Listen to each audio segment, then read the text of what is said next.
Assalamualaikum warahmatullahi wabarakatuh. Alhamdulillah, saudara-saudariku, kita berjumpa kembali untuk melanjutkan kajian kita dalam pembahasan fikih Ramadan bagian kedua dengan berniat kepada Allah Subhanahu wa taala menggali ilmu sebaik mungkin sebelum kita mengamalkannya di bulan kita akan berbagi bersama. Sebelumnya saya ingin mengajak kita semua untuk tidak bosan berdoa, memohon rahmat Allah Subhanahu wa taala, memohon kekuatan, memohon kesehatan, dan terkhusus dalam situasi ini memohon kepada Allah angkat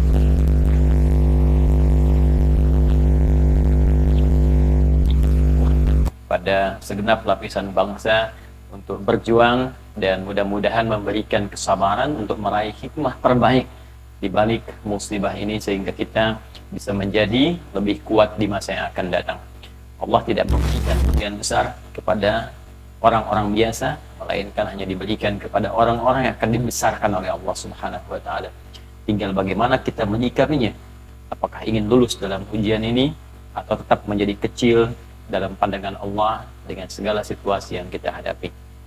Baik, karena waktu kita begitu singkat, ya ada waktu sampai dengan ke Isya, karena itu kita akan fokuskan betul pembahasan dalam kesempatan ini. Lalu nanti kita akan jeda sebentar menunaikan sholat Isya. Ya, kalau kita balik sebetulnya memenuhi panggilan Isya, jedanya untuk ta'lim.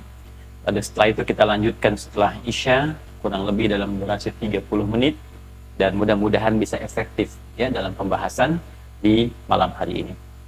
Baik, di pertemuan yang lalu kita telah membahas muqaddimah dalam kitab As-Siyam, kitab pembahasan tentang puasa yang dirumuskan oleh Al-Imam Al-Bukhari terkait dengan petunjuk-petunjuk Al-Quran dan hadis-hadis Nabi Sallallahu Alaihi Wasallam mengenai penunaian ibadah puasa khususnya di bulan Ramadan. Di pertemuan yang lalu telah kita bahas tentang pemaknaan As-Siyam, As-Saum, dan al-imsak.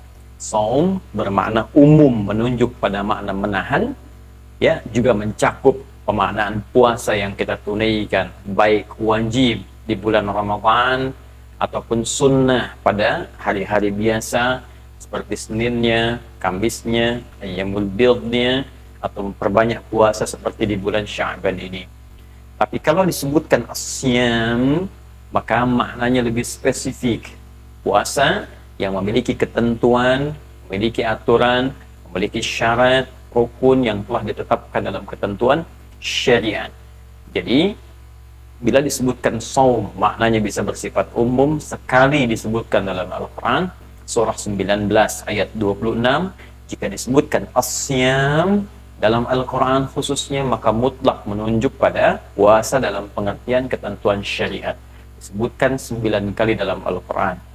Persamaan keduanya dari sisi bahasa disebut juga dengan al-imsak, yang berarti karena itu kemarin kita simpulkan dalam pengertian bahasa Arab yang menjadi penetapan syariat di dalamnya terkandung, maka jika disebutkan saum, as-siyam ataupun al-imsak, ia memiliki makna yang serupa, yaitu menahan atau puasa. Jika makna ini kita tarik dalam konsekuensi logis penunaian syariat, maka jika disebutkan saum, as-siyam atau al-imsak, artinya waktunya berlangsung dari fajar sampai dengan maghrib. Sebelum itu, jadi dari batas ba'da maghrib sampai dengan menjelang fajar, maka dibebaskan kita untuk makan, minum di luar ketentuan yang disebutkan dalam penunaian ibadah puasa. Ini, rangkaian makna ini dicantumkan secara umum dalam satu ayat, di ayat 187 di surah Al-Baqarah. Ya, dari kalimat Allah Subhanahu wa taala, firman-Nya uhilla lakum lailatas siyam rafathu ila nisaikum hunna libasul lakum wa antum libasul lahunna, sampai ke ujung ayatnya, sampai wakulu washrabu hatta yatabayyana lakumul khaytul abyadu minal khaytil aswadi minal fajr thumma atimmus siyama ilal lail. Jadi dari satu ayat ini mencakup pembahasan yang telah lalu saya uraikan. Sekarang kita masuk pada bagian yang keduanya, apa dalil kewajiban puasa itu mesti kita tunaikan, dan bagaimana analisa ketentuan syariat fiqih terhadap dalil yang dimaksudkan. Kaidah menetapkan bahwa setiap perintah ataupun larangan yang bermakna ibadah, ya, jadi kalau kita turunkan begini kaidahnya, ini ada ibadah. Ini kaidah dasarnya dulu ya, supaya kita memahami tentang hakikat kehidupan kita di dunia ini. Ibadah adalah tugas pokok manusia, ya, bahkan bisa menjadi tujuan pokok manusia itu diciptakan. Ini kita temukan di dalam Al-Quran surah ke-51 ayat 56. Allah berfirman, "Wa ma khalaqtul jinna wal insa illa liya'budun." Tidaklah aku ciptakan jin dan manusia kecuali tujuan pokok dia diciptakan itu adalah untuk beribadah kepada Allah Subhanahu wa ta'ala. Jadi kalau ada manusia hidup di bumi tapi tidak beribadah, maka seakan-akan ia telah keluar dari jalur tujuan hidupnya. Ya, jika Anda ingin ke Bandung, kemudian keluar dari jalurnya, maka mustahil Anda bisa sampai ke tujuan. Ya, tujuan akhir kita surga. Jalannya itu ibadah.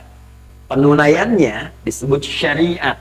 Ya, karena itu syariat disebut dengan syariat, teman-teman sekalian, dari kata syara'a, ya. Syariat dari kata syara'a, seakar dengan kata syari' berarti jalan. Jalannya yaitu ibadah, tujuannya surga. Jadi kalau ingin ke surga, maka yang kita kerjakan itu ya ibadah. Orang yang keluar dari jalur ibadah, maka mustahil dia bisa ke surga. Ya, jadi kita berangkat dengan bekal iman, jalannya disebut ibadah, baik, pokok penunaiannya ibadah, jalannya disebut dengan syariat, perbuatannya disebut dengan amal soleh. Karena itu iman, saya sering katakan, selalu bersanding dengan amal soleh. Iman bersanding dengan amal soleh. Ini jalannya. Ya. Jadi ketika kita menunaikan ibadah, maka wujudnya disebut amal soleh. Jalannya disebut dengan syariat. Tujuan pokoknya surga. Karena itu ketika Allah memperkenalkan janji bagi setiap hambanya yang bisa mendapatkan surga, maka kalimat surga pertama disebutkan dalam Al-Quran itu disandingkan dengan kalimat iman dan amal saleh. Ditemukan dalam Al-Quran surah kedua Al-Baqarah ayat 25. Ya, paling kanan sebelah atas di mushaf standar. Wa basyiril ladzina amanu iman wa amilus shalihat amal saleh anna lahum jannatin tajri min tahtihal anhar. Surga. Berikan kabar gembira pada orang yang beriman, punya bekal iman, wa amilus shalihat, kemudian dia menempuh jalur ibadah, jalannya syariat dengan mengerjakan amal saleh, maka dia bisa mencapai surga. Maka ini pokok kehidupan kita. Manusia yang fisiknya tidak makan, maka bisa lemas, bisa meninggal.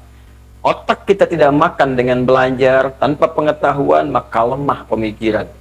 Ya, demikian manusia yang tidak menunaikan pokoknya roh yang tidak ibadah, maka roh pun bisa kehilangan bagian dari fungsi hidupnya dan mustahil bisa mencapai tujuan yang bisa didapatkannya.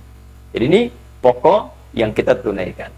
Nah, hanya untuk menunaikan ibadah itu kita mesti punya panduan. Seperti Anda ingin mencapai jalan pun mesti punya panduan. Bukankah di jalan ada panduan? Ini jalan menuju ke Bandung, di jalan menuju ke Jakarta, lurus menuju Sukabumi. Bahkan di atasnya dituliskan papan. Begini, ini arahnya, petunjuknya. Kanan, kiri, lurus, tengah, dan seterusnya. Tanpa Anda menemukan petunjuk itu, sulit untuk mengetahui ini jalan yang mana yang benar menuju tujuan yang saya ingin capai. Bahkan sekarang lebih canggih, Anda bisa set, misalnya dalam handphone Anda, Anda bisa bertanya di situ, ada map dan seterusnya. Tanyakan kepada map, dia muncul seketika. Ini yang Anda tuju. Belok kanan, 500 di depan ada tukang cendol. 300 meter ke depan ada lubang di situ. Semua lengkap. Demikian ujungnya, jika dalam dunia saja Anda membutuhkan petunjuk, maka apalagi ketika Anda bisa mengharapkan surga. Maka jalan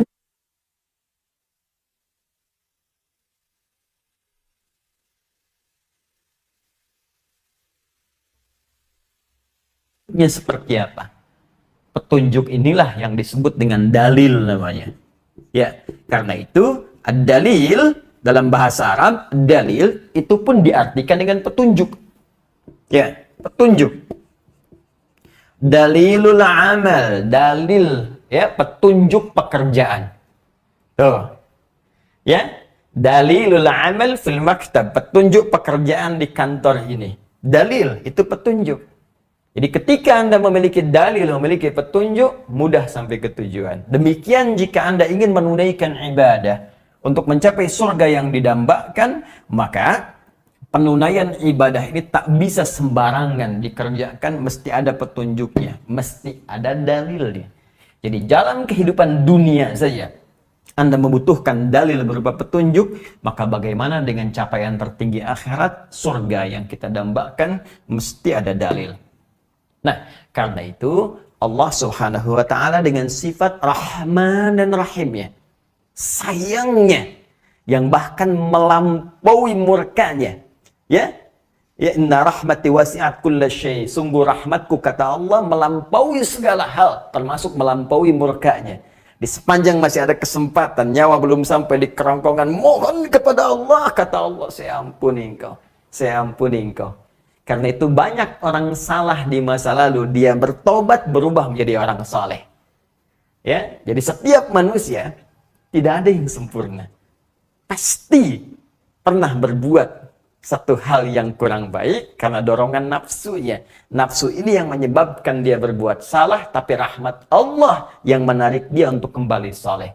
Karena itu dicontohkan pada fitrah Nabi Adam dengan kemanusiaannya, berbuat salah ditunjukkan jalan tobat untuk kita anak cucunya supaya kembali menjadi saleh.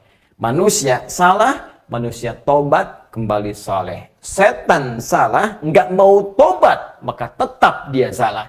Maka jika ada manusia pernah berbuat salah dan tidak mau tobat, perlu dipertanyakan apakah hakikatnya dia manusia atau bukan. Baik, kita kembalikan ke sini. Karena rahmat Allah sangat tinggi, maka Allah menginginkan jangan tersesat kalian, jangan salah jalan, jangan keliru menempuh jalan ke surga. Setiap kalian yang ingin ke surga, ini saya berikan petunjuknya. Mudah bagi Allah mengatakan silahkan kemana aja, tapi Anda bisa salah jalan, saya bisa keliru. Karena itu diturunkan petunjuk oleh Allah. Nih, ikuti panduan ini, lakukan dengan baik sampai engkau ke tujuan dengan mulia. Karena itulah para ulama membuat hukum yang ketat tentang petunjuk ini supaya kita tidak salah arah dalam ibadah. Sampai ada ungkapan mengatakan ad-dinu huwa dalil. Ad-dinu huwa dalil. Ad-din, semua ketentuan agama itu dalil, harus berdasarkan dalil, petunjuk supaya tidak salah dalam pengerjaannya.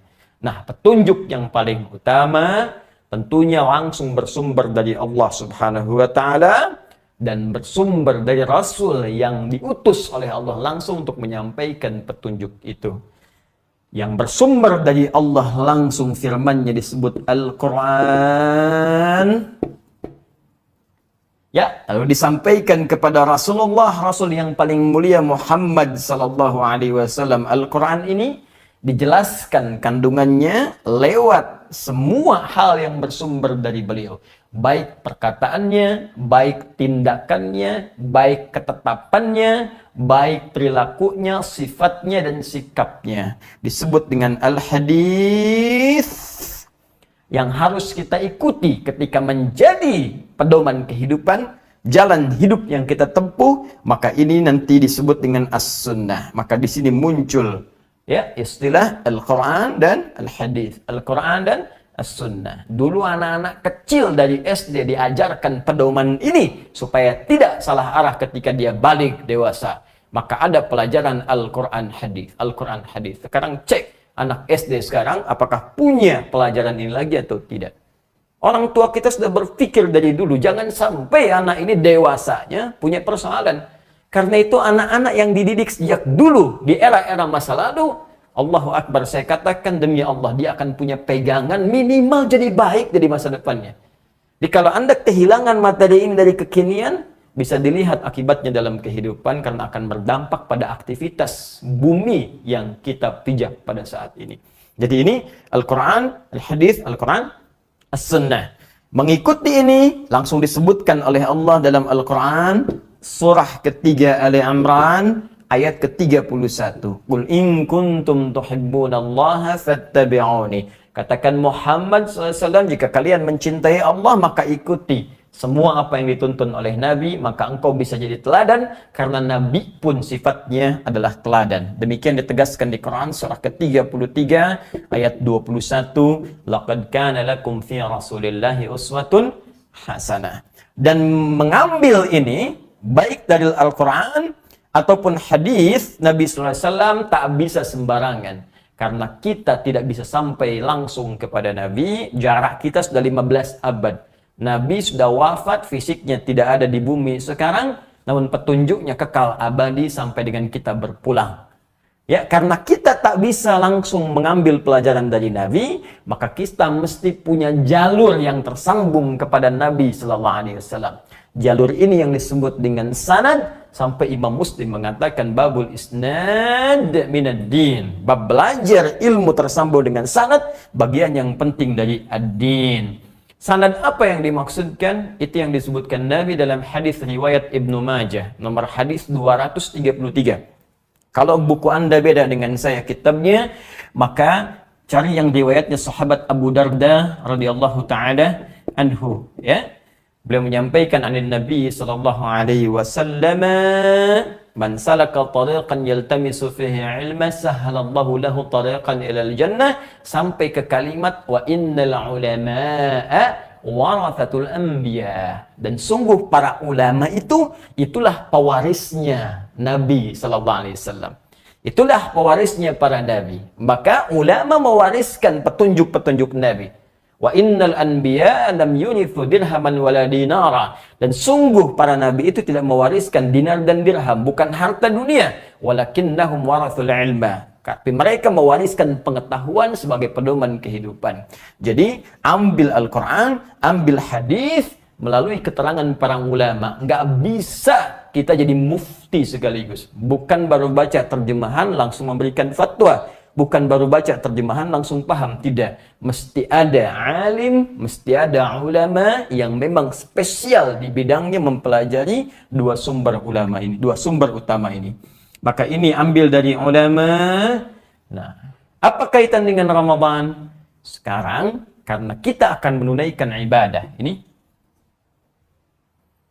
dalam hitungan hari ke depan, ini ibadah yang sangat istimewa, ibadah yang luar biasa, punya keutamaan yang tidak sama dengan hari-hari biasanya, maka mesti kita menunaikan ibadah ini dengan sempurna sesuai dengan petunjuk Allah dan Rasulnya semampu kita.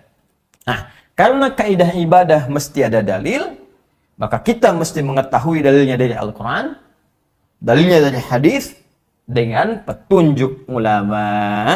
Dari sini kita akan bacakan bagaimana ulama kita memberikan petunjuk dalil, ayat apa yang ditunjukkan tentang kewajiban puasa menurut para ulama, hadisnya bagaimana, itu yang akan kita baca. Dimohon izin saya terangkan dulu, saya mudah mengambil dari Al-Quran surah sekian, ayat sekian, dalilnya, hukumnya wajib, selesai. Tapi, ya, epistemologi adalah bagian yang sangat penting. Jadi nanti kerangka berpikir itu ada ontologi, ada epistemologi, ada aksiologi. Dasarnya, pokoknya, ontologinya apa? Epistemologinya, kerangka berpikirnya apa, sehingga mengetahui dengan jernih, oh ini maksudnya kita mengerjakan ini. Setelah paham maksudnya, baru aksinya, actionnya, aksiologinya. Ya, bagaimana menunaikan itu dengan sempurna. Nah sekarang, ya, sementara orang kekinian, ada yang mengerjakan ibadahnya, tapi nggak tahu dasarnya. Dampaknya apa? Satu, mungkin tidak khusyuk dalam ibadahnya. Ya, yang kedua juga tidak sempurna penunaian, kehilangan semangat, motivasi, kadang malas-malasan karena nggak paham tujuannya apa, sehingga tidak hadir motivasi di dalamnya. Baik, sekarang kita bacakan apa dalil yang menjadikan dasar ibadah puasa itu mesti kita tunaikan. Kita sekarang bacakan. Ya, Bismillahirrahmanirrahim.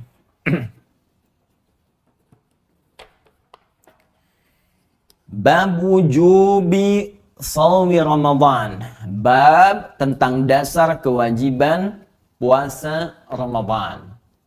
Nah, ini Al-Imam Al-Bukhari sudah memberikan isyarat dan memberikan bocoran bab dasar kewajiban. Nah, ini menunjukkan puasa yang akan ditunaikan di bulan Ramadan tidak sama dengan puasa-puasa yang selainnya. Mungkin boleh jadi ia punya hukum yang berbeda. Puasa Senin, puasa Kamis, Ayyamil Bid, ya, puasa Daud misalnya. Itu berbeda.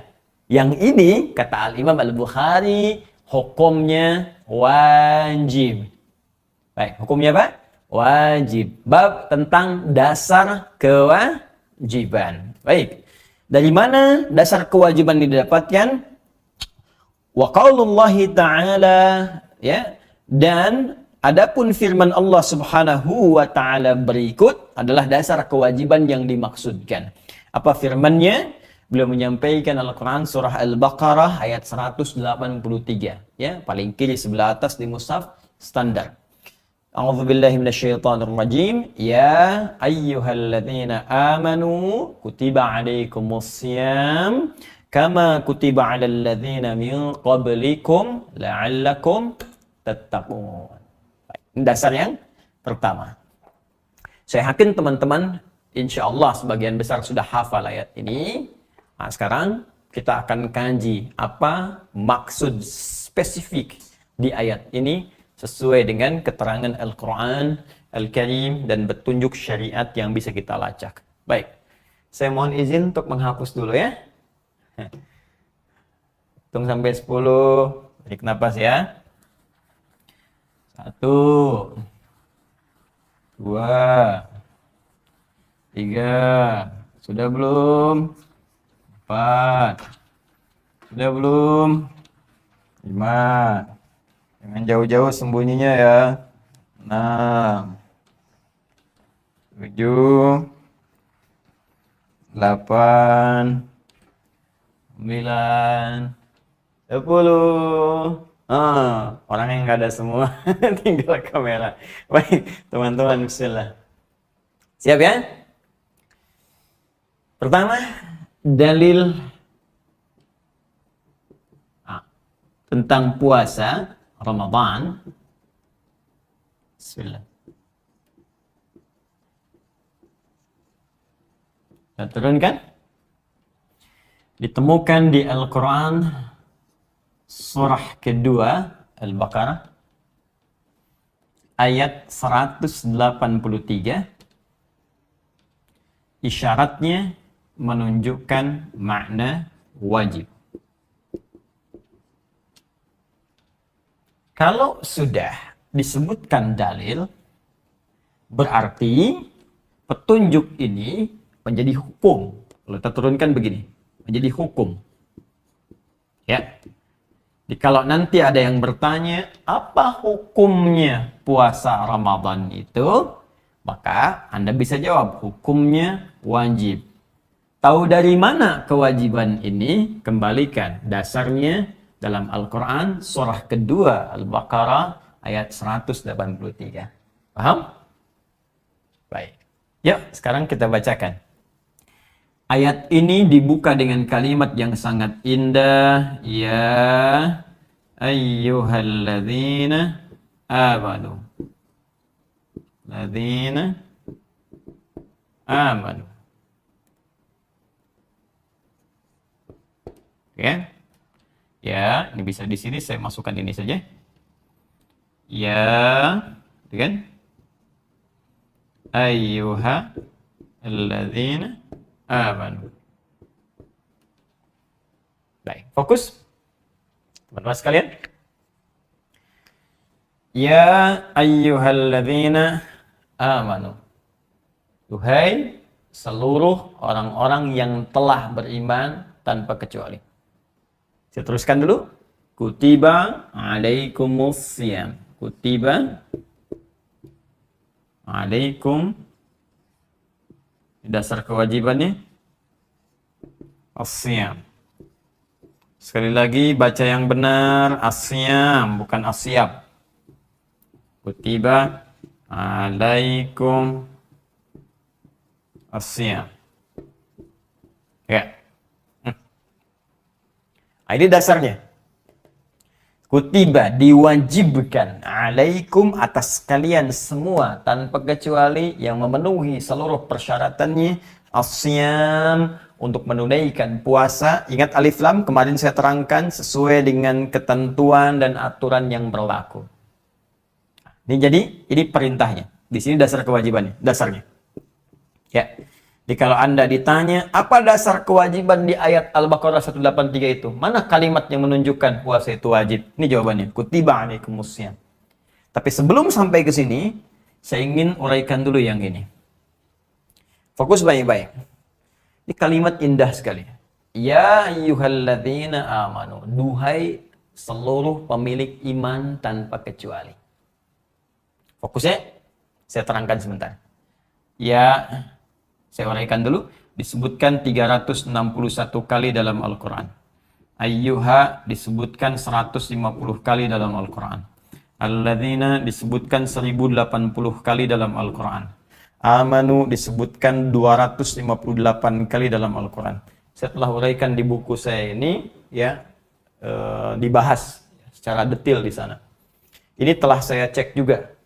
Ya, termasuk saya merujuk kepada Mu'jam, kepada Qamus Al-Fadhul Quran, juga mengecek di kalimat-kalimat Quran. Fokus ini.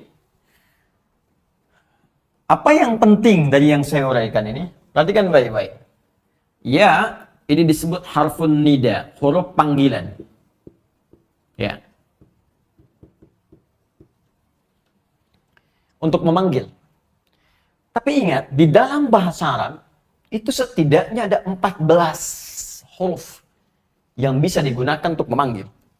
Ada a, ada aya, ada wa, ada ya, dan seterusnya. Ada 14 huruf. Kalau Anda belajar ilmu nahwu, Anda akan temukan uraian ini. Ya. Tapi menariknya dalam Al-Quran, dari 14 ini yang digunakan hanya ya. Saya sampai meneliti 5 tahun kurang lebih. Bolak-balik, dilihat 1, 2, 3, ya saja. Ternyata huruf ya ini dalam gramatikal bahasa Arab itu huruf panggilan yang paling komprehensif, huruf panggilan yang paling fleksibel, huruf panggilan yang paling sempurna. Kenapa? A hanya memanggil dekat saja, nidaul qarib. Aya memanggil jauh saja. Wa memanggil untuk minta tolong. Ya mencakup semuanya. Nidaul qarib, nidaul mutawassit, nidaul ba'id. Paham? Tidak. Nidaul qarib memanggil yang dekat. Tuh. Nidaul mutawassit memanggil yang jarak menengah. Nidaul ba'id memanggil orang yang jauh jaraknya, jarak jauh. Ya. Ada orang dekat depan saya. Ya. Namanya misalnya Ahmad. Saya panggil ya Sayyid Ahmad. Hei Tuan Ahmad. Yang menengah misalnya Al-Hasan. Ya, Sayyid Al-Hasan. Hei Tuan Hasan. Yang jauh Al-Husain misalnya. Ya Sayyid Al-Husain. Hei Tuan Husain misalnya. Jauh. Dekat, menengah, jauh. Kita bisa panggil dengan satu huruf saja. Baik. Jika Anda ingin menguatkan panggilan ini, ya, dan menerangkan secara umum yang dipanggilnya, maka sebutkan munadanya. Munada itu yang diserunya. Baik ya? Apa kalimatnya? Ditambahkan dulu dengan ayyu di sini. Lalu diberikan ha tanbih. Ayyuha. Jika disatukan, perhatikan baik-baik. Ayyuha ini menunjukkan makna taukid yang menguatkan. Haknya tanbih. Jadi ini, kalimat ini seakan-akan memberikan kepada kita gambaran tentang penguat panggilan ini.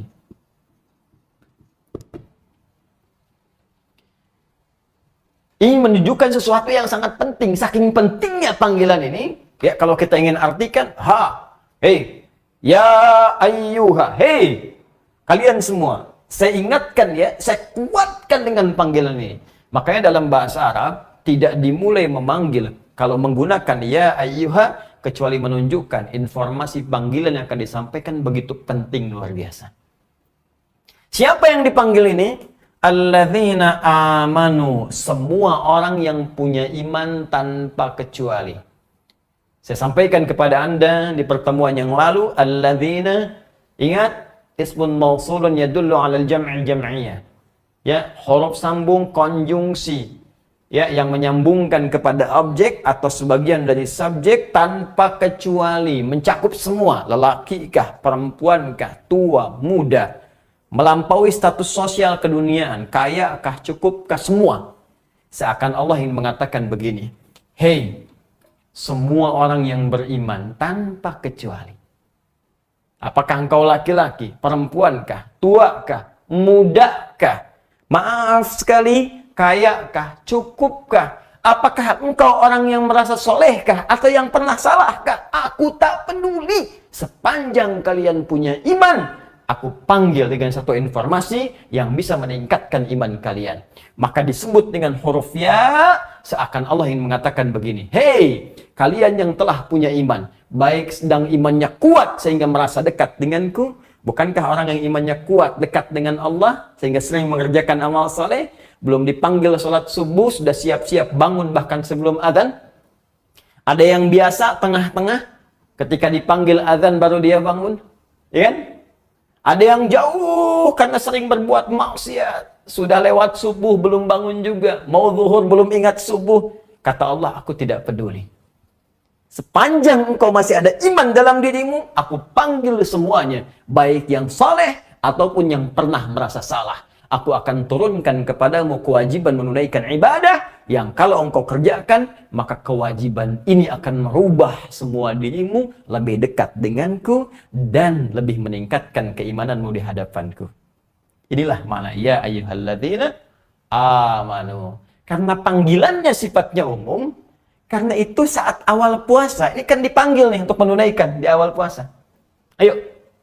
Karena panggilan pembukanya menggunakan huruf ya, disandingkan dengan kata iman, karena itu jangan kaget, fitrahnya langsung melekat pada diri kita. Karena Allah yang jamin, fitrah melekat. Karena itu di awal puasa, jangankan orang yang soleh, yang biasa-biasa pun, atau yang pernah salah pun, itu bisa semangat. Silahkan cek. Di masa-masa normal ya, bukan seperti sekarang. Yang nggak pernah ke masjid pun bisa saf pertama malam puasa. Tuh. Bisa penuh masjid. Ya, makanya jangan heran, malam pertama puasa penuh. Penuh. Masjid. 1, 2, 3, 4, sampai 15 saf penuh semua. Kenapa? Karena panggilannya mencakup semua. Malam pertama. Cuma nanti kita akan lihat. Ada orang yang sudah diberikan kenikmatan oleh Allah, ada yang mempertahankannya, ada yang kemudian mulai melepaskannya, ada yang hilang sama sekali. Karena itu jangan heran nanti di pertengahan sampai ke ujung Ramadan mulai muncul kemajuan. Maju safnya.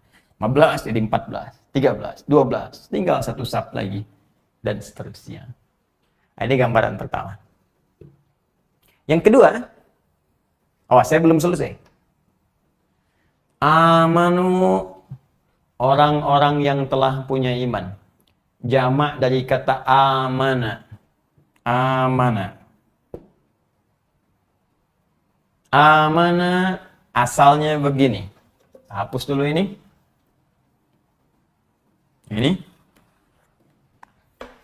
Amana asalnya hamzah, alif, mim, nun. Asalnya dari kata amina ditambah alif, ya, sehingga disatukan ini supaya tidak boros dalam penulisannya, jadikan satu begini, ya, A begini, tapi dikasih tanda bendera di atas seperti ini untuk menunjukkan ada alif. Amana, seperti ini. Jadi dari kata amina ditambah satu huruf menjadi amana. Kenapa saya penting tunaikan ini? Fokus baik-baik. Sebelum kita masuk Isya, ada 5 menit lagi kita sebelum masuk ke Isya, fokus. Saya pernah terangkan di pertemuan-pertemuan yang lalu. Jika ada sebuah kata mengalami derivasi, tasrif, sorof, di kaidah bahasa Arab, hibrida, berubah menjadi kata yang baru dengan penambahan sebuah huruf atau lebih, 2kah, 3kah, maka menerjemahkan kalimat yang baru ini tidak akan terlepas dari yang sebelumnya. Contoh, amana atau amanu ini berasal dari kata amana. Amana berasal dari kata amana. Amana berasal dari kata amina tambah hamzah. Baik, fokus baik-baik sehingga menjadi amana. Asalnya amina, ya manu. Baik. Fokus baik-baik. Amina artinya aman. Tentram. Ya, tenang. Wa amanahum min khauf. Lilafi Quraisy ilafihim rihlatash shita was sayf falyabudu rabb hadzal bait alladzi at'amahum min ju' wa amanahum min khauf, yang telah memberikan rasa aman kepada mereka. Ya. Baik, Allah yang memberikan rasa aman. Fokus baik-baik. Amina artinya aman, tentram, nyaman, damai. Ditambahkan hamzah menjadi pemilik iman. Amana, orang yang punya iman. Jamaknya tambah waw dan alif di ujungnya. Amanu, orang-orang yang punya iman. Laki-laki, perempuan, tua muda, dan sebagainya. Kalau kita ingin terjemahkan kata amana atau amanu, maka jangan lepaskan dari akar katanya yang ini, amina. Seakan Allah ingin mengatakan, alladzina amanu, orang-orang yang telah beriman itu, maka Allah akan berikan rasa aman dalam dirinya dari ancaman akhirat dan ketentraman dalam jiwanya saat menunaikan kehidupannya di muka bumi. Itu maksudnya. Karena itu orang-orang yang beriman, itu hatinya cenderung tenang.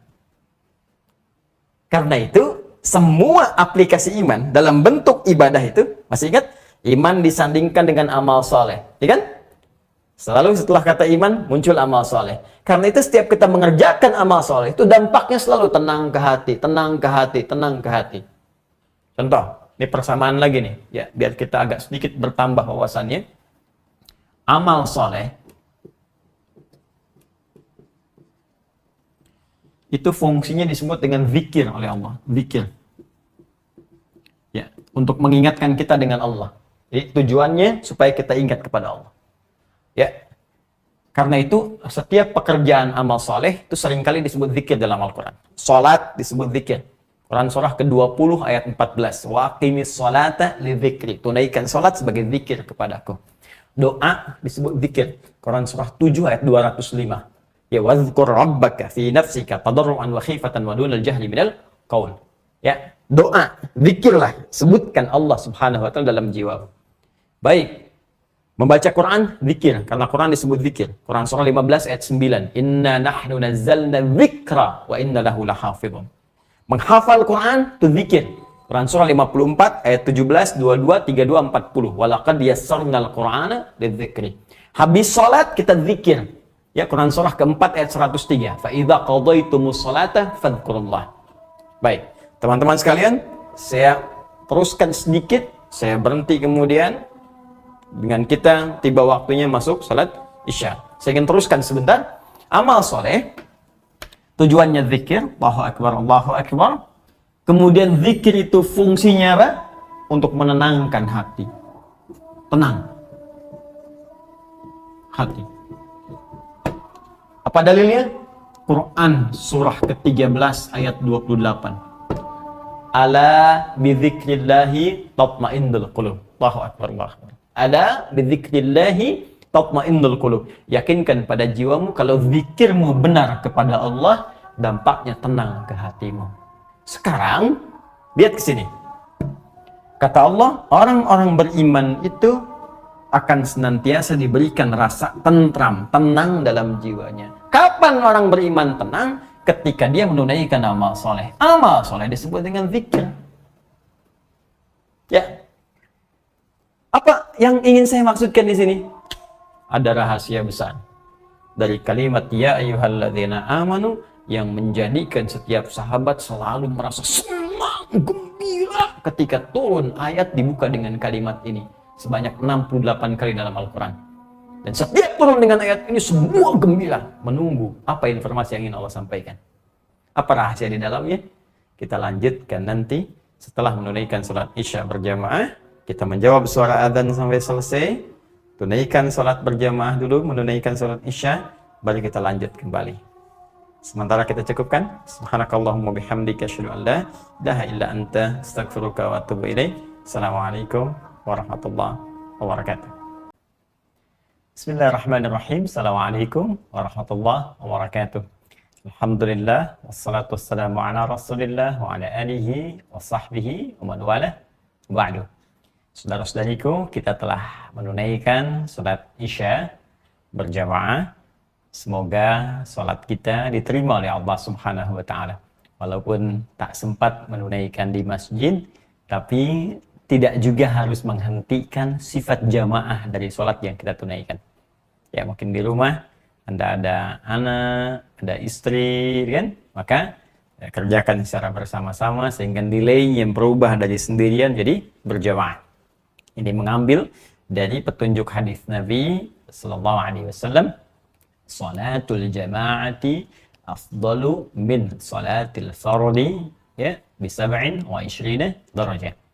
Salat berjamaah lebih utama daripada salat sendirian, pahalanya 27 derajat. Jadi satu derajat tuh bisa tinggi sekali. Kemarin saya terangkan di hadis Muslim untuk ilustrasi ke masjid. 25, satu keduanya 500 tahun, dua ketiga 500 tahun, demikian seterusnya. Ya, baik, intinya kita bermohon semoga sholat kita diterima oleh Allah Subhanahu wa taala dan mudah-mudahan kita senantiasa dirahmati. Kita lanjutkan. Tadi telah kita uraikan bahwa dalam konteks penunaian ibadah itu perlu ada dalil. Dalil itu adalah petunjuk bagaimana menunaikan ibadah dengan benar supaya menghasilkan jalan kemudahan menuju rahmat Allah, sehingga dengan itu diberikan kita anugerah surga sesuai dengan apa yang Allah janjikan, insya Allah. Nah, dalil penunaian ibadah puasa ditemukan di Al-Baqarah ayat 183 yang tadi telah kita bahas sebagiannya. Ya, dibuka dengan kalimat ya ayyuhalladzina amanu. Ya, saya bacakan dengan tafsiran yang telah tadi kita uraikan. Ya ayyuhalladzina amanu, hei, saya tegaskan, saya ingatkan bagi seluruh pemilik iman tanpa kecuali, baik dia merasa dekat denganku, kata Allah, karena imannya tengah berada dalam level yang kuat sehingga rajin dia ibadah. Bahkan sebelum puasa Ramadan dia rajin puasa sunnah, dia rajin tahajud sebagai persiapan menuju puasa Ramadannya. Atau yang imannya menengah biasa-biasa saja, tahajud belum konsisten, puasa sunnah belum dikerjakan, ya. Atau bahkan mohon maaf yang imannya juga tipis, jauh dari Allah Subhanahu wa taala karena sering berbuat salah, sehingga kesalahan itu menjadi hijab untuk mendapatkan petunjuk Allah menghunjam langsung pada jiwanya. Maka kata Allah, sepanjang masih ada iman dalam dirimu, sepanjang masih engkau mengatakan asyhadu an la ilaha illallah, maka panggilan ini berlaku untuk semuamu. Aku tanamkan dalam jiwamu yang jauh dengan panggilan ini, aku akan dekatkan sehingga meningkat imannya. Yang menengah semakin dekat, yang dekat semakin rapat dengan Allah Subhanahu wa ta'ala. Dan indahnya dipanggil dengan kalimat imannya. Ya ayyuhalladzina amanu, duhai semua pemilik iman, bentuknya jamak, yang telah beriman. Dipanggil oleh Allah Subhanahu wa taala. Tadi saya katakan amanu bentuk jama dari kata amanah. Ini. Ya. Amana asalnya dari kata amana. Dari amana asalnya amina tambah hamzah. Jadi ini akar kata yang saya kotaki ini. Ya. Ini akar katanya. Dan tadi setelah saya terangkan sebelum Isya, teman-teman yang baru bergabung bisa fokus, nanti Anda bisa mengulang apa yang saya telah terangkan jika memang kali ini Anda baru hadir bersama kita semua. Fokus baik-baik. Setiap derivasi kata, perubahan kata, hibrida, ini ya kata yang barunya. Amana, dari sini menjadi amana, naik jadi amanu ke atas. Nah, setiap perubahan kata, jadi amanu, ya, sebelumnya amana akan selalu terkait dengan akar katanya. Amina. Berarti tadi saya telah terangkan aman, tentram, damai. Ya. Sehingga cara menerjemahkannya kalau kita ingin ambil makna tafsirnya, hei semua orang yang beriman, yang dengan imanmu itu aku akan jamin engkau akan merasa aman dari ancaman akhirat, aman dari neraka, aman saat hisab. Aku jamin akan tentram keadaan jiwamu ketika engkau menjalani aktivitas di bumi. Aku jamin damai kehidupanmu ketika engkau beraktivitas di dunia itu. Nah, jadi ada jaminan ini. Tuh. Sehingga orang-orang beriman itu jika dipanggil dengan kalimat ini dan benar imannya itu akan bahagia. Karena dalam kalimat lain dengan makna yang lain seakan-akan Allah tuh memanggil kita dengan semua jaminan ini. Kalau bahasa bebasnya begini, hei orang-orang yang aku jamin akan aman di akhirat nanti ya. Hei orang-orang yang akan aku tenangkan jiwanya. Hei orang-orang yang akan aku damaikan kehidupannya. Tuh, begitu cara menerjemahkannya. Jadi pantas, wajar kalau para sahabat dulu jika ada ayat turun dengan pembuka kalimat iman semua gembira. Ya, karena yang dipanggil itu ini yang mereka pahami jaminannya. Makanya saya sering sampaikan dalam setiap tuturan ceramah taklim yang saya uraikan, ketika kita akan menerima perintah apapun, entah itu ibadah atau bahkan informasi, maka mesti tahu hakikatnya dulu, tujuannya dulu. Barusan sholat, ada perintah. Jadi sebelum kita menunaikan sholat, pahami dulu apa sih hakikat sholat ini. Apa sih hikmahnya? Kalau Anda tahu dengan sholat bisa mendapatkan bahagia, sukses, bahasa Arabnya falah. Ya, dengan sholat bisa tenang, dengan sholat dikabulkan. Karena itu ketika mendengar panggilan sholat, Anda akan memahami dengan semua keistimewaan tadi. Allahu Akbar, panggilan sholat. Bukan sekedar ibadah. Tapi Anda akan pahami dengan panggilan kebahagiaan, panggilan jaminan kesuksesan, panggilan ketenangan, panggilan jawaban dari doa. Bukankah setiap kita punya kebutuhan yang ingin dimohonkan? Sekarang tiba waktunya. Ginilah. Anda disampaikan di perusahaan, sekarang tiba waktunya gajian, yang mau minta apa saja dikabulkan. Demi Allah saya katakan, kalau panggilan sekarang 7:30 disampaikan, bahkan dibatasi, datang cuma sampai jam 8, telat dikit ditutup. Anda berangkat sekarang juga. Anda berangkat sekarang juga. Sekarang panggilan datang dari Rabbul Alamin, yang punya segalanya, yang maha. Yang tak ada tandingannya, yang kalau sudah berjanji akan selalu ditepati. Innallaha la yukhliful mi'ad. Allah yang berjanji, Allah pasti menetapi. Beda dengan manusia. Kau yang berjanji, kau yang mengingkari. Ya, kau yang memulai, kau yang mengakhiri. Allah beda. Ya, kembalikan ke sini. Nah, jadi membaca kalimat ini mesti seperti ini. Ya.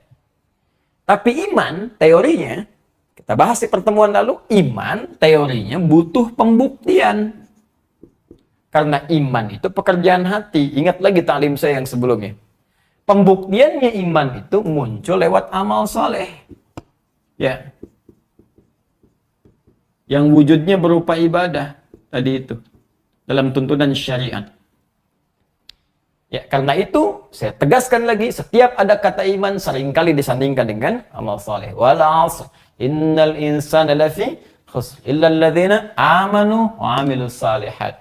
Karena itu, amal soleh ini akan menjadi jalan Bagaimana cara kita meningkatkan iman supaya semakin merasa tentram, semakin merasa damai, semakin merasa aman. Jadi kalau iman kita ingin memberikan pengaruh ketenangan pada jiwa, perbanyak amal solehnya. Ini jalannya. Ya, itu poinnya. Dan amal soleh ini seringkali disebut dengan zikir dalam Al-Quran. Tadi sebelum Isya saya sebutkan. Ya, sholat amal soleh disebut zikir. Masih ingat? Quran Surah 20 ayat 14. Doa disebut zikir. Quran Surah 7 ayat 205.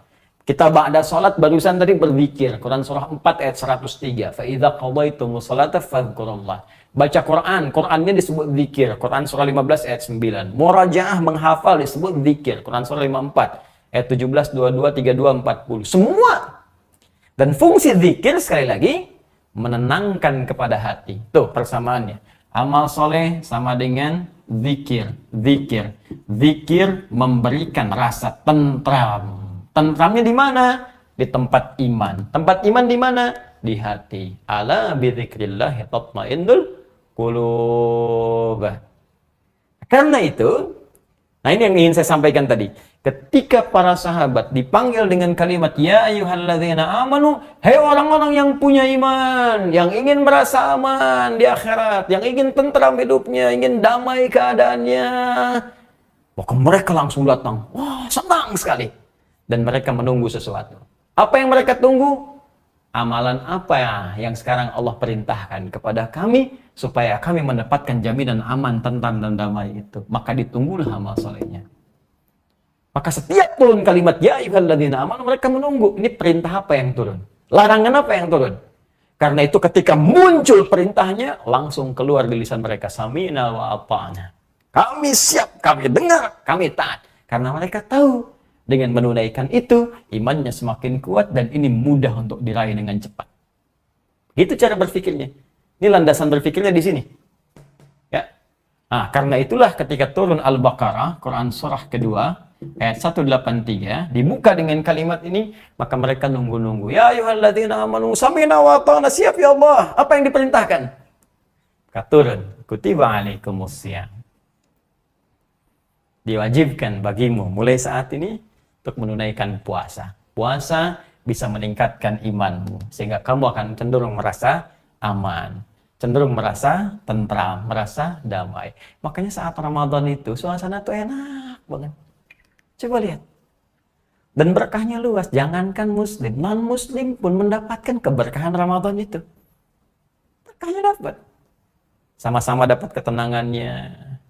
Tugas Pak Polisi berkurang karena kriminalitas menurun. Kedamaian hadir, keberkahan materi muncul. Orang butuh kurma, orang butuh pakaian, butuh kolak, butuh macam-macam. Semua bisa jualan. Jangankan yang muslim, non-muslim pun ikut jualan. Masya Allah, semua berkahnya dapat. Dan itu 2 hari lagi. Sebentar lagi. Kita tidak tahu apakah kita mendapatkan Ramadan itu tahun ini atau tidak. Di depan kita, teman-teman sekalian, gerbangnya akan dibuka sebentar lagi. Apakah sudah bahagia hati kita menyambutnya?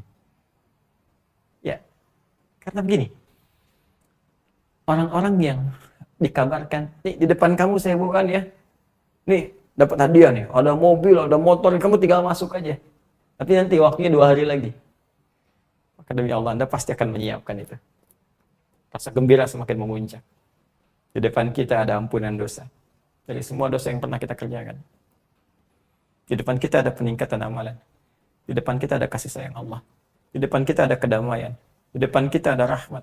Di depan kita ada semua kemuliaan yang Allah janjikan berkumpul. Maka kita butuh persiapan.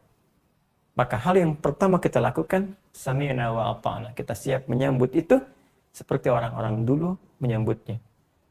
Maka kata Allah, kutiba alaikumusiyam, diwajibkan atas kalian menunaikan puasa. Saya telah jelaskan ini.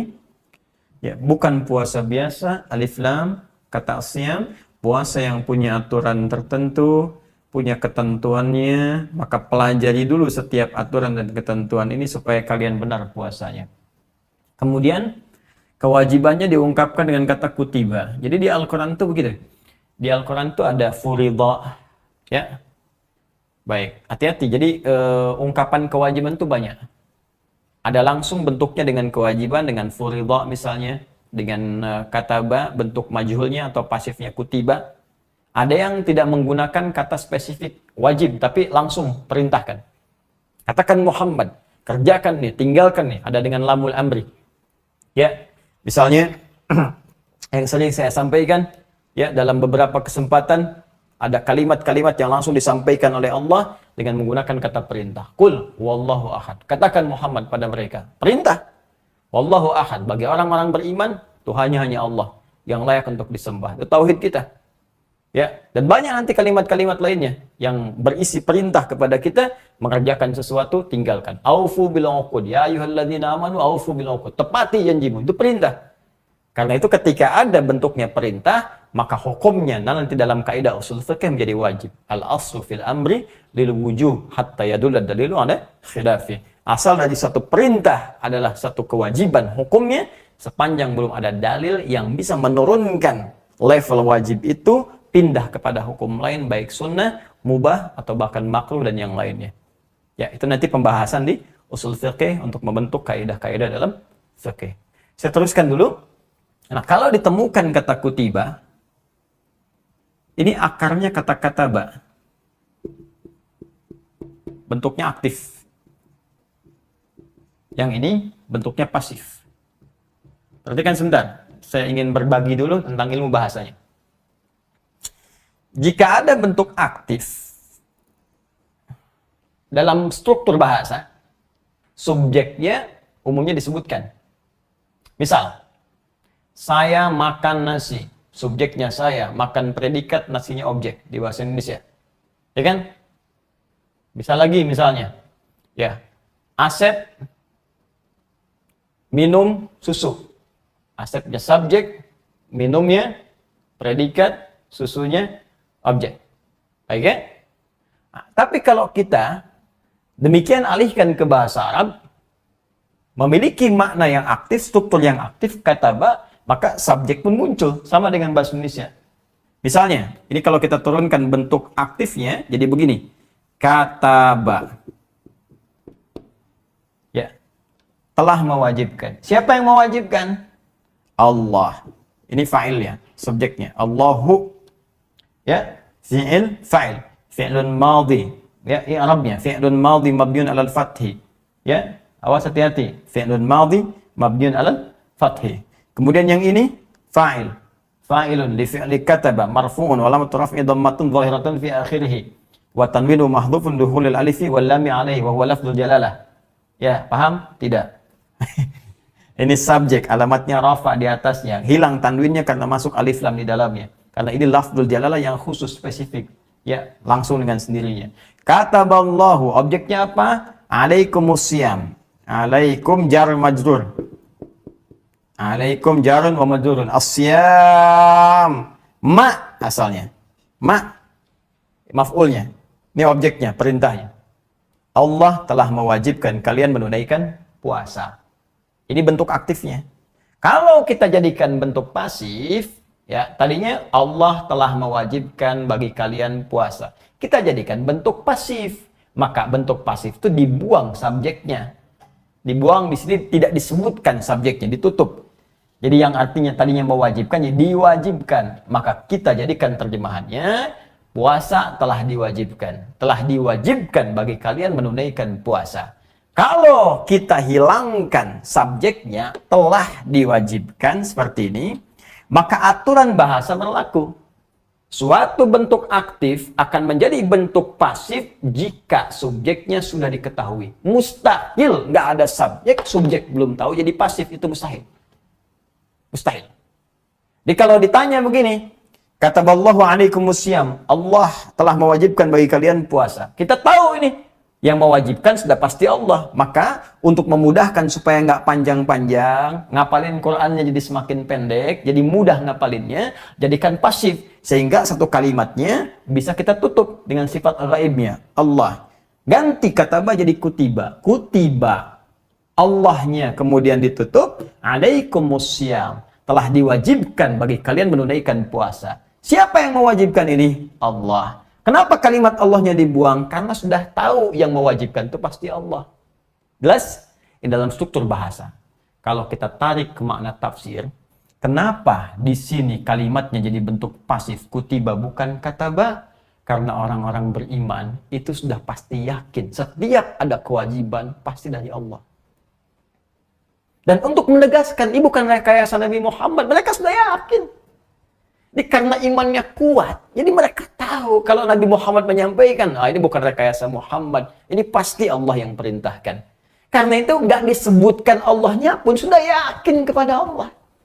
Walau tak tampak dalam pandangan, walau tak disebutkan lafadznya, yakin kalau perintah disebutkan Nabi pasti bersumber dari Allah Subhanahu wa taala. Ini menunjukkan tingkat kekuatan iman. Jadi kalau masih ada yang menyoal, kenapa mesti sholat? Siapa yang perintahkan sholat? Ini menunjukkan imannya rendah. Orang yang imannya kuat, Allahu Akbar, Allahu Akbar. Azan berkumandang, tiba perintah nih, saya sholat. Semakin kuat lagi, belum azan, sudah tahu Allah sebentar lagi perintahkan. Padahal azannya belum disebutkan. Ini menunjukkan tingkat kekuatan iman. Demikian cara memahaminya. Jadi yang pertama, Allah ingin terangkan kepada kita, hei, kalian puasalah. Tingkatkan iman kalian seperti orang-orang dulu pun ditingkatkan imannya. Bahkan sebelum aku sebutkan, mereka telah yakin bahwa aku akan perintahkan. Kedua, kata kutiba berasal dari kata kataba, seakar dengan kata kitab, yaitu sesuatu yang rapi, sempurna, tidak ada celah. Karena itu sekarang, kitab diartikan dengan buku, terjemahannya buku. Kenapa buku disebut dengan kitab? Karena buku berisi tulisan yang sempurna dari awal sampai akhir. Bukan potongan artikel, sesuatu yang telah diedit, ada daftar isi, ada mukaddimah sebelumnya, ada transliterasi, dan seterusnya sampai ujungnya penutup, bahkan sampai daftar pustaka. Disebut dengan buku. Al-Quran disebut dengan Alkitab karena sempurna, nggak ada celahnya. Dari awal sampai akhir. Dzalikal kitabu la raiba fi. Nah, kata dasarnya itu kataba. Bentuk pasifnya itu kutiba. Jika ada kewajiban disebutkan dengan menggunakan kata kutiba, jadi menunjukkan kewajiban itu sifatnya sempurna, kemudian berisi perintah yang sistematis, ya, hukumnya sistematis, aturannya sudah spesifik, seperti buku yang tersistematikan dengan baik. Nggak mungkin mukaddimah di akhir, nggak mungkin daftar isi di tengah-tengah, pasti di depan. Nih kata pengantar, nih sekapur sirih, 2 kapur sirih, 3 kapur sirih, bikin sirih sebanyak-banyaknya, yang pasti di depan. Ya, setelah itu daftar isi, setelah itu ini, itu baru ke isi, baru ke kesimpulan, daftar pustaka, glosarium setelahnya. Jadi buku. Nah, yang paling menarik jika ada kewajiban diungkapkan dengan kata ini, artinya perintah yang disampaikan kepada kita sudah tersistematika dengan baik. Jangan ditukar, jangan dipindah-pindah. Ini ingin menunjukkan kata Allah, puasa itu punya sistematikanya. Nanti waktunya diatur. Waktu puasanya subuh sampai maghrib, tarawehnya malam. Ya, jangan sampai di tengah-tengah buka, jangan dipindah. Sahur jadi jam 7, buka jadi asar. Atau buka jadi duhur, sambung lagi. Tidak. Semua ada ketentuannya yang telah ditetapkan. Baik. Puasanya sebulan. Ya Allah, berat ya Allah. Kata Allah, bukan kamu saja, orang dulu juga sudah puasa. Kama kutiba 'alal ladzina min qablikum. Seperti orang dulu juga pernah diwajibkan mereka menunaikan puasa. Kalimat ini muncul di ilmu balaghah ini untuk memudahkan. Tamhid, memudahkan, meringankan kita seakan-akan ibadah itu bukan beban. Kayak ginilah. Anda saya katakan misalnya, tolong bikin tesis ya. Bikin tulisan. 200 halaman. Aduh Ustaz, kebanyakan. Dulu juga saya sampaikan pada jamaah sebelumnya. Mereka bahkan saya bilang 300 halaman ya. Mereka sanggup. Kalau mereka bisa, kenapa kamu tidak? Makannya sama, nasi juga, minumnya air juga. Mereka bisa, kamu tidak. Semangat. Maka ketika Anda mendengar ini pernah ditunaikan oleh orang sebelum Anda menjadi semangat dan ingin menyusul mereka lebih baik dibandingkan mereka. Maka seakan-akan Allah kompetisikan kita. Ada kompetitor nih disebutkan. Begini cara berpikirnya. Kalau ingin maju, jadikan kompetitor. Ya, Korea dulu jadikan Jepang kompetitor. Di setiap Jepang bikin sesuatu, Korea lagi nyusul, Korea lagi nyusul. Akhirnya sekarang jadi bagus levelnya. Ya, perusahaan juga begitu, mesti ada kompetitornya. Kalau ingin maju, jadikan kompetitor perusahaan besarnya. Maka susul. Jadi ibadah juga begitu. Kalau Anda ingin kesolehannya meningkat, bikin kompetitor. Lihat si fulan, ini puasanya bagus, kejar. Ini hafalannya bagus, ingin jadi seperti itu. Demikian kata Allah, kalau orang dulu pernah menunaikan, kamu mesti lebih baik. Sekarang Anda bertanya, Allah, ya Allah, ya Allah, kalau saya bisa tunaikan lebih baik dari orang dulu, apa yang saya dapatkan?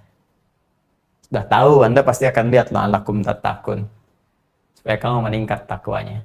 Jadi pertanyaannya, apakah semua orang puasa bisa takwa? Apa jaminan supaya bisa takwa? Seperti apa cara kita mendapatkannya? Itu yang akan kita bahas esok hari insya Allah dalam fikih Ramadan bagian ketiga. Dan insya Allah saya akan live di siang hari, ya kemungkinan ba'da zuhur insya Allah, karena sorenya sudah ada nanti sidang isbat untuk melihat hilal, dan kemungkinan besar malam Jumat itu akan ditetapkan, ya, dan sangat besar kemungkinan akan dimulai puasanya itu hari Jumat bertepatan dengan 24 April seperti yang saya sampaikan, karena konjungsi ijtima terjadi sekitar jam 9, ya, sampai ke maghrib ketinggian hilal sudah di atas 3 derajat, ya, 3 derajat 53 menit, ya, 9 detik kurang lebih demikian. Maka itu sudah di atas standar yang ditetapkan oleh pemerintah, yaitu 2 derajat. Kemungkinan malamnya kita akan mulai tarawih, karena itu saya akan sempurnakan siang harinya supaya sore persiapan dulu, malamnya kita bisa ibadah. Baik, nah teman-teman, izin menyampaikan informasi dulu. Pertama, untuk teman-teman di sekolah UAH, usahakan Al-Quran hafal. Setelah ini insya Allah kita akan belajar spesifik di kelas kita untuk program hafalan Quran, ya, dan spesifik petunjuk nanti di Ramadan. Dan bagi teman-teman yang umum, maka ikuti yang telah saya sampaikan di pertemuan-pertemuan yang lalu serialnya, dan nanti lengkapnya akan ada di sini di buku ini. Ya, saya seperti permintaan Anda telah saya juga siapkan di stoknya di akhir store. Anda tinggal masuk ke situ saja dan Anda bisa dapatkan untuk buku At-Taisir Metode Menghafal Al-Quran. Semua sistemnya ada di sini. Anda bisa install saja, Anda bisa dapatkan. Dan saya juga berikan kabar untuk yang gelombang kedua sekolah UAH nanti akan diinfokan. Ya, sedang disusun oleh kita karena sebagian besar juga banyak bertanya. Insya Allah kemungkinan di Ramadan akan diupdate kembali sehingga nanti Anda bisa bergabung dengan gelombang yang sebelumnya dengan izin Allah Subhanahu wa Ta'ala. Dan selanjutnya, bagi teman-teman saya sampaikan amanah yang Anda titipkan melalui Amin, ya, Amin Ansor Muhajirin, yang Anda klik amin.kuantumakhyar.com. Di situ ada turunan-turunan. Alhamdulillah, setiap apa yang telah Anda sampaikan sudah kami salurkan. Sebagian bahkan sampai ke pelosok-pelosok. Jika dibutuhkan pun, saya statement kemarin akan coba kami sampaikan sehingga diketahui ya bagaimana penyampaian itu, baik bentuk video ataupun gambar-gambar. Walaupun saya sebetulnya lebih ingin itu ditutup sehingga hubungan kita dengan Allah baik sehingga terbuka di kemudian hari. Tapi mungkin ada sebagian yang bertanya kemana dan sebagainya, maka saya akan coba sampaikan nanti supaya diketahui saja oleh teman-teman bahwa ini yang kita kerjakan.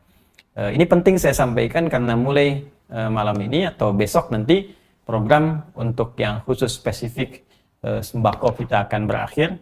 Kita beri kesempatan pada yang lain juga yang ingin beramal saleh. Ya, kita akan spesifikasikan nanti untuk menyiapkan pendidikan ulama dan nanti persiapan ke pesantren yang sering juga Anda tanyakan. Ya, dengan izin Allah Subhanahu wa Ta'ala. Nanti kita akan salurkan lagi yang kemarin tiba melalui program yang kita siapkan. Kita akan cover prajurit-prajurit tangguh kita yang memang mereka juga sudah berapa lama waktu nggak pulang ke rumah, ya, kemudian berjuang betul mengatasi COVID-19 ini. Besok insya Allah kita supportkan juga untuk teman-teman.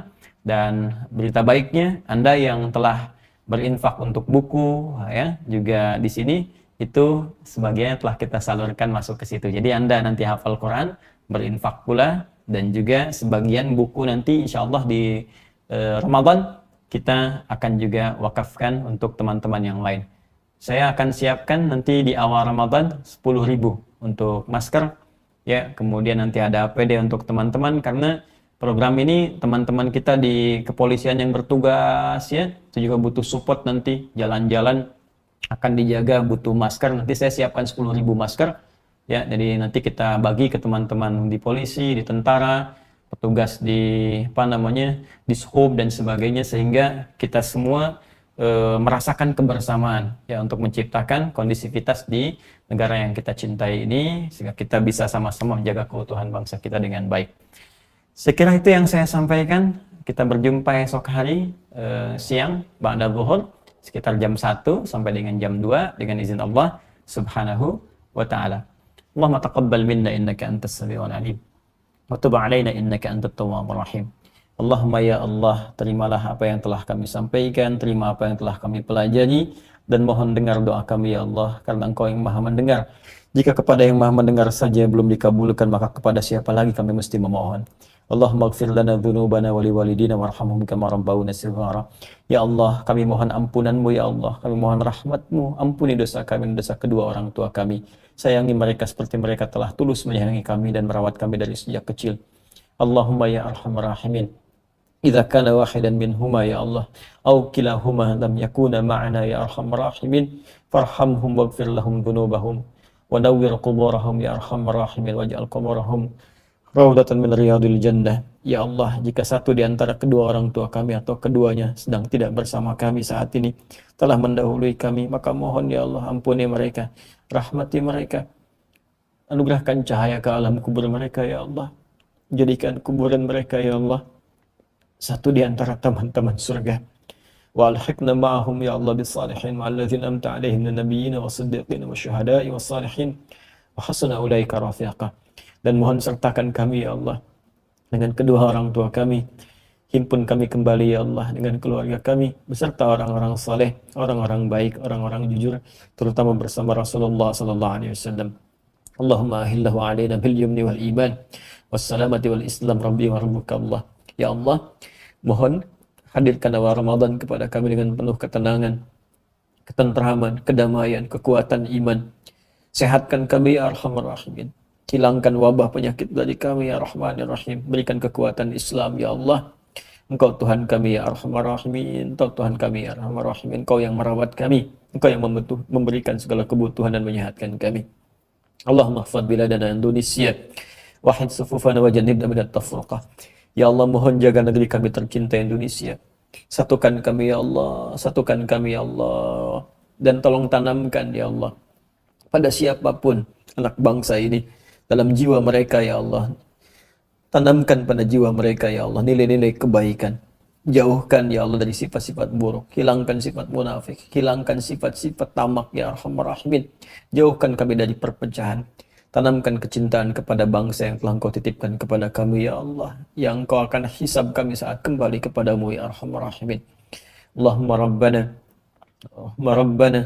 Allahumma Rabbana atina fid dunya hasanah fil akhirati hasanah wa qina adzabannar. Ya Allah, anugerahkan kami segala kebaikan di dunia ini yang mampu ya Allah kami dapatkan, dan kemuliaan di akhirat yang mampu kami raih, dan jauhkan kami dari segala murka yang bisa menghadirkan neraka-Mu. Allahumma rahmataka ya Allah. Allahumma inna rahmataka wasi'at kulla syai'. Ya Allah, sungguh rahmat-Mu melampaui segala hal. Maka dengan rahmat-Mu ya Arhamar Rahimin, tanamkan kedamaian dalam jiwa kami. Hilangkan wabah ini ya Allah. Berikan kami kenikmatan untuk bisa ibadah di masjid. Berikan kami kekuatan untuk bisa memakmurkan masjid. Kami rindu ya Allah untuk beribadah dengan baik. Ampuni dosa kami ya Allah. Jika memang wabah ini Engkau hadirkan karena dosa-dosa kami, karena maksiat kami, maka berikan hidayah pada pelaku maksiat untuk bertobat ya Allah. Dan mohon ampuni dosa-dosa kami yang kadang dipandang baik oleh manusia, padahal mungkin kami buruk dalam pandangan-Mu. Tubna ilaika ya Arhamar Rahimin. Allahumma bifadlika subhana rabbika rabbil izzati amma yasifun. Wa sallallahu ala nabiyyikal karim Sayyidina Muhammadin wa ala alihi wa sahbihi ummati wa dhurriyyati ila yaumiddin. Subhanakallahumma wa bihamdika asyhadu an la ilaha illa anta astaghfiruka wa atubu ilaik. Walhamdulillahi rabbil alamin. Demikian saudara-saudariku, semoga Allah ampuni kita, sayangi kita, Saya Adi Hidayat. Assalamualaikum warahmatullahi wabarakatuh.